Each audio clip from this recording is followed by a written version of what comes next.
In today's video, I'm going to teach you how to enable enhanced protection on Google Chrome.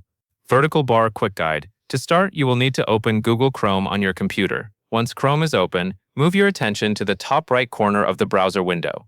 Look for the 3 vertical dots. Click on the 3 vertical dots to open a drop-down menu. After the drop-down menu appears, select Settings. Click Settings in the list. Now that you are in Settings, you will notice a left-hand menu. In that side menu, click on Privacy and Security. Next, within the Privacy and Security area, click on Security. In many Chrome versions, this is described as safe browsing protection from dangerous sites and other security settings. After you open Security, you will find a Safe Browsing section. Inside that section, look for the protection level choices. Chrome typically offers different levels of safe browsing. Under the Safe Browsing section, find the radio button labeled Enhanced Protection. When you see it, click the radio button to select Enhanced Protection.